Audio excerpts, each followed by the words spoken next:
안녕하십니까, 놀자 선생입니다. 레칫 효과라는 게 있습니다. 레칫은 한쪽 방향으로만 회전하도록 설계된 바퀴를 말하는데 시계 태엽을 감는 장치가 이것을 응용한 것입니다. 레칫 효과는 소득 수준이 낮아져도 소비 성향은 그렇게 낮아지지 않는 현상을 일컫는 말이기도 합니다. 슬픈 얼굴 짓지 말아요. 역회전하지 않는 레칫처럼 소비 수준이 후퇴하지 않는다는 것입니다. 월 1천만 원을 받아서 700만 원을 쓰던 사람이라면 수입이 500만 원으로 준다고 해서 지출도 반으로 줄여서 350만 원으로 살진 못한다는 이야기입니다. 자, 그래도 실직을 하게 되면 쓸 돈이 여유롭지 않아서 바로 지갑 단속을 안 할 수 없습니다. 애들 교육비는 마지막 보르니까 손은 못 대고 만만한 문화생활비부터 줄이고 외식비도 줄여보려고 합니다. 냉장고 개비하려고 했던 계획은 당분간 보류! 하지만 레칫 효과에서 보듯이 사람들의 소비 탄력도는 그렇게 높지가 않아서 소득은 급전직하로 막 주는데 소비는 그처럼 줄이질 못합니다. 오히려 막연하게 다시 일자리를 갖게 될 거라고 믿고 차후에 있을지도 모를 수입을 미리 끌어다 쓰기도 합니다. 냉장고의 성액 기능을 결국 참지 못하고 카드를 긁는 것입니다. 이러한 소비 행태는 소비가 이미 습관으로 굳어졌음을 보여주는 것입니다. 자, 일회성의 행동은 금방 수정하고 바꿀 수 있지만 습관은 고치기도 바꾸기도 어렵습니다. 재취업이 언제 될지도 불투명하고 창업을 하더라도 돈이 나오려면 한참 뒤의 일인데 쌓이는 카드빚 어떻게 감당하려고 그러십니까? 자, 습관이 되어버린 소비, 이 소비를 줄일 수 있는 방법은 없는 걸까요? 먼저 마음을 단단하게 먹어야 합니다. 당장의 소비를 획기적으로 줄이지 않으면 가정 경제는 파산을 맞을지도 모릅니다. 아니, 가정이 깨질 수 있다고 생각해야 합니다. 실제로 실직 이후에 이혼을 하거나 가족이 뿔뿔이 흩어져 해체되는 건 대부분 경제적인 문제에서 비롯되는 것입니다. 50대 실직은 다른 연령대와 달라서 은퇴로 굳어질 수 있는 위험이 있습니다.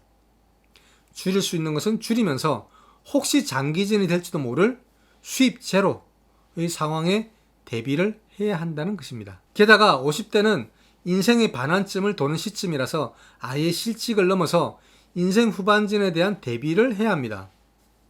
실직 동안만의 전략이 아니라 인생 후반전에서 이 소비 지출을 어떻게 할지를 결정해야 한다는 것입니다.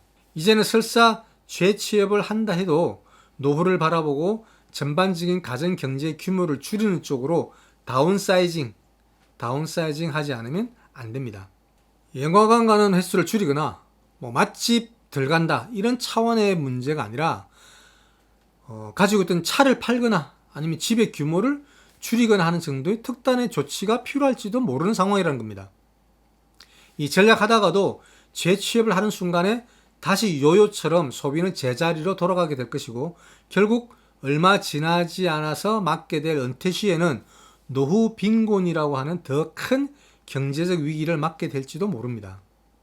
부자학의 세계적 권위자 토마스 스탠리와 세라 스탠리 펠로는 절제하는 소비 습관이 부자를 만든다는 것입니다. 부자들의 쓰레기 봉투, 이 쓰레기 봉투 안에는 진짜 쓰레기들만 들어가 있다고 합니다. 낭비하는 거 없고 함부로 버리는 거 없다는 뜻이죠.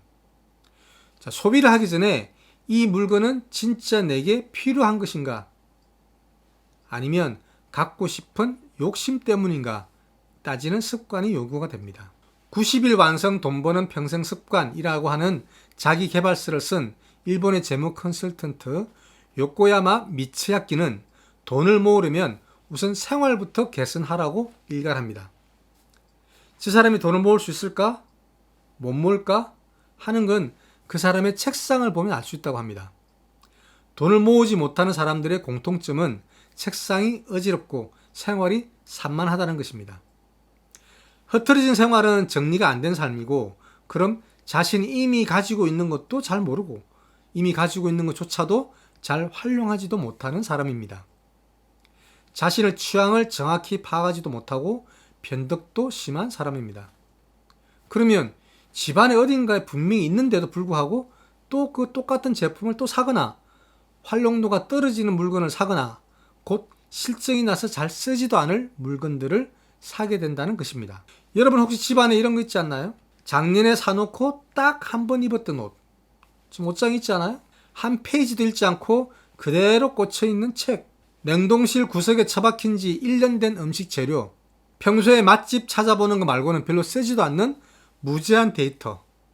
그 요금 다 내고 있지 않나요? 1년 정기권 끊어놓고 한 달에 2번 가는 휘트니스 센터. 그러고 계시지는 않으신가요? 4, 5년 전에 미니멀리즘이라고 하는 것이 대유행이었습니다. 불필요한 물건을 없애버리거나 또는 더 이상 사지 않음으로써 생활을 단순화시키고 그로 인해서 생활의 안정, 마음의 평온까지 얻게 된다는 것입니다. 현재 회원수가 한 24만 명 정도 되는 온라인 카페 미니멀 라이프에서는 지금도 매일 미니멀 게임이 벌어지고 있습니다. 회원들이 매일 처분한 물건 리스트와 사진을 게시판에 올리는 것입니다. 오늘 이거 처분했다. 오늘 이거 버렸다. 오늘 이거 사지 않았다. 등등. 집안의 물건을 줄임으로써 마음이 홀가분함을 느끼고 또 아둥바둥한 삶에서 벗어나 진짜 자신이 무엇을 원하는지 그것을 깨달으면서 자유로워지게 된다는 그런 감상평과 함께 미니멀 라이프의 카페 대문에는 최소한의 것만 소유하는 삶, 인생의 본질적인 사실들만을 직면해 보려고 하는 것이며 마침내 죽음을 맞이했을 때 내가 헛된 삶을 살았구나 하고 깨닫는 일이 없도록 하기 위함이라고 되어 있습니다. 일본의 정리의 여왕 곤도 마리에는 손에 들어봐서 가슴이 두근거리거나 아닌가 하는 걸로 버릴 것과 남길 것을 구분하라고 했습니다. 그렇게 정리하면 집안뿐만 아니라 그 사람의 인생도 변한다고 했습니다. 이 집안 정리 때문에 늘 골머리를 썩던 평범한 주부 야마시다 히데코는 요가의 수행법인 단행, 사행, 리행을 정리정돈에 도입해서 단샤리 정리수를 개발했습니다. 불필요한 물건이 들어오는 것을 끊고 단이죠. 공간을 차지하는 쓸데없는 것을 버리고 사죠. 물건에 대한 집착에서 벗어나는 리를 하라는 것입니다. 이렇게 단샤리를 실행하게 되면 자신을 성찰하게 되고 공간뿐만 아니라 마음까지 정리가 되면서 삶의 평온함을 누리게 된다는 그런 이야기입니다. 시인 장석주는 그의 저서 단순한 것이 아름답다에서 자신의 미니멀리스트로서의 인생관을 피력했습니다.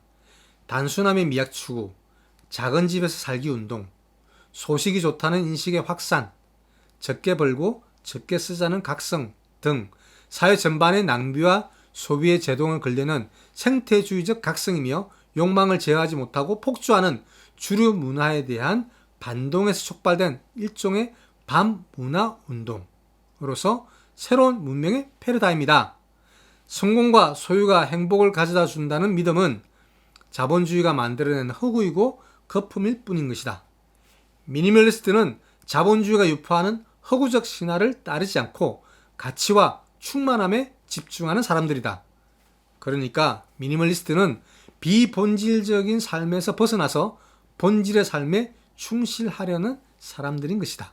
50대 단순히 소비를 줄이는 것에서 넘어서서 인생을 콤팩트하게 정리하고 본질적인 가치에 충실한 삶을 시작해야 할 때입니다.